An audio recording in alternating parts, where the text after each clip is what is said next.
Hello friends, welcome to அன்னம் ஆகாரம் kitchen friends. நம்ம இன்றைக்கி தீபாவளி ஸ்பெஷல் லட்டு ரெசிபி தாங்க பார்க்க போகிறோம். நம்ம வீட்டில் தீபாவளினாவே கண்டிப்பாக எல்லார் வீட்லேயும் லட்டு செய்வாங்க. இந்த தீபாவளிக்கு இந்த லட்டு ரெசிபியை நீங்கள் ட்ரை பண்ணி பாருங்கள். ஈஸியாகவும் இருக்குங்க, டேஸ்ட்டும் நல்லாயிருக்கும். இப்போ வாங்க நம்ம இதை எப்படி செய்கிறதுன்னு பார்க்கலாம். இப்போ இதுக்கு ஒரு மிக்சிங் பவுல் எடுத்துக்கோங்க. அதில் 1 கப் அளவுக்கு கடலை மாவு சேர்த்துக்கலாம். கொஞ்சம் அழுத்தி பிடிச்ச மாதிரி எடுத்துக்கோங்க. 1 கப் அளவுக்கு தண்ணி சேர்த்துக்கலாங்க. இப்போ இதை கட்டிகள் இல்லாமல் நல்லா கரைச்சி எடுத்துக்கலாம். இப்போ பாருங்கள், இந்தளவுக்கு நல்லா கரைச்சி எடுத்துக்கோங்க. இது ஈஸியாக இருக்குங்க செய்கிறதுக்கு, அதிக டைமே எடுக்காது. ஒரு 15லேருந்து 20 நிமிஷத்துக்குள்ளேயே நம்ம ஈஸியாக லட்டு பிடிச்சி எடுத்துக்கலாம். இப்போ பாருங்கள், நம்ம கலந்து எடுத்தாச்சு. இப்போ அடுத்தது எண்ணெய் நல்லா காஞ்சிருச்சு. இந்த மாதிரி கரண்டிகள் எடுத்து லைட்டாக இந்த மாதிரி ஊற்றி விட்டிங்கன்னா போதும். நம்ம பூந்தி கரண்டி வச்சு தேய்ச்சி பொரிக்கணுங்கிறது இல்லைங்க, ஈஸியான மெத்தடாக இருக்கும். கண்டிப்பாக ட்ரை பண்ணி பாருங்கள். ஆனால் இதை பொரிச்சு எடுக்கிறதுக்கு கொஞ்சம் அதிகமான தவாவை வச்சுக்கோங்க, அப்போ தான் நம்மளுக்கு அடியில் ஒட்டாது. இப்போ இதை லைட்டாக அந்த மாதிரி திருப்பி விட்டுக்கோங்க. கலர் மாறிடக்கூடாதுங்க.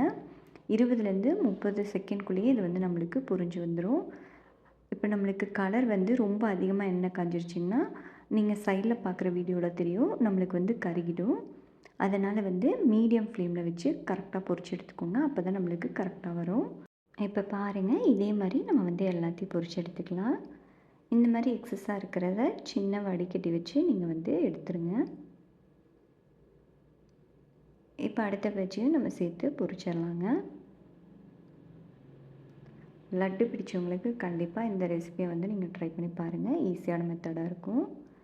இப்போ நம்ம பொரிச்சதை எல்லாத்தையும் எடுத்து வச்சிடலாம். இப்போ இதை நல்லா ஆறுனதுக்கப்புறமா மிக்ஸி ஜாரில் சேர்த்து பவுட்ரு பண்ணி எடுத்துக்கோங்க. ரொம்ப நைஸாக அரைக்கக்கூடாதுங்க. கொஞ்சம் கொரகொரப்பாக இருக்கிற மாதிரி 1 2 பல்ஸ் மூடு போட்டு எடுத்திங்கன்னா நம்மளுக்கு கரெக்டாக வந்துடும். டேஸ்ட் எந்த டிஃப்ரென்ஸும் வராதுங்க. டேஸ்ட் அதே மாதிரி தான் இருக்கும். இப்போ இதை நம்ம அரைச்சி எடுத்துடலாம். இப்போ உங்களுக்கு பார்க்கும்போதே தெரியும், கொஞ்சம் கொரகொரப்பாக இருக்கிற மாதிரி தான் இருக்குது. இப்போ இதை இருக்கட்டுங்க, நம்ம பாகு ரெடி பண்ணிக்கலாம். இப்போ ஒரு கடாயில் எந்த கப்பால் கடலை மாவு எடுத்தீங்களோ அதே கப்பால் 1 கப் அளவுக்கு சர்க்கரை எடுத்துக்கோங்க. 1 கப் அளவுக்கு தண்ணி சேர்த்துக்கலாம்.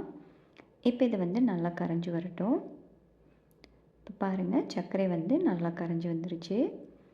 இப்போ இது நம்மளுக்கு பாகு பதம் பார்த்திங்கன்னா நல்லா திக்காக பிசுபிசுப்பு தன்மை வரணுங்க. நம்மளுக்கு ஒரு கம்பி பதம் வரக்கூடாது, திக்காக பிசுபிசுப்பு தன்மை வரணும். அதாவது ஒரு கம்பி பதத்துக்கு முன்னாடி இருக்கிற மாதிரி எடுத்துக்கோங்க. நல்லா திக்காக வந்ததுக்கப்புறமா நான் ஃபுட் கலர் சேர்க்குறேங்க. உங்களுக்கு வேணும்னா சேர்த்துக்கலாம், இல்லைன்னா ஸ்கிப் பண்ணிக்கோங்க. வாசனைக்காக 1/2 டீஸ்பூன் அளவுக்கு ஏலக்காய் தூள் சேர்த்துட்டு இதை நல்லா கலந்து விட்டுடலாம். கலந்து விட்டதுக்கப்புறமா நம்ம ரெடி பண்ணி வச்சுருந்த பூந்தியை இது கூட சேர்த்துடலாங்க. இப்போ இதை சேர்த்துட்டு நல்லா கலந்து கொடுத்துட்டே இருங்க. நம்மளுக்கு நல்லா திக்காய் வந்துடும். தண்ணி மாதிரி இருக்கிற மாதிரி தாங்க இருக்கும், நம்மளுக்கு சீக்கிரமாகவே திக்காயிரும். இப்போ பாருங்கள், முதல்ல இருந்ததுக்கு நல்லா திக்காயிருச்சு. இன்னுமே சீக்கிரமாக 1 நிமிஷத்துக்குள்ளேயே நம்மளுக்கு இன்னும் நல்லா திக்காய் வந்துடும். பாருங்கள், உங்களுக்கு நல்லா டிஃப்ரென்ஸ் தெரியும். இப்போ பாருங்கள், முதல்ல இருந்ததுக்கு இன்னுமே நல்லா திக்காயிருச்சு. இது நம்மளுக்கு கரெக்டான பதமாக இருக்குங்க. இந்த சமயத்தில் நீங்கள் 1 டீஸ்பூன் அளவுக்கு நெய் சேர்த்துக்கலாம். இப்போ இதை சேர்த்துட்டு நல்லா கலந்து விட்டுருங்க. இன்னுமே திக்காகிற வரைக்கும் நம்ம கலந்து எடுத்தோம்னா லட்டு கொஞ்சம் நம்மளுக்கு நல்லா சாஃப்டாக இருக்காது. அதனால் இந்த பதத்தில் நம்ம ஆறி லட்டு பிடிச்சி எடுக்கும்போது நல்லா சாஃப்டாக இருக்கும்.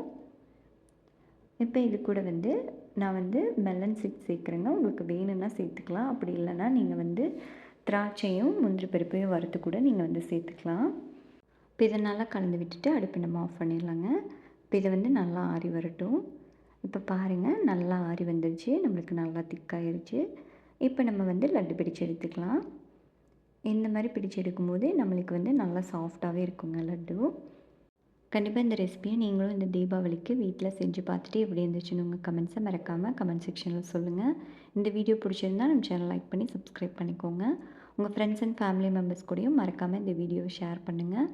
வீடியோ பார்த்த அனைவருக்கும் நன்றி.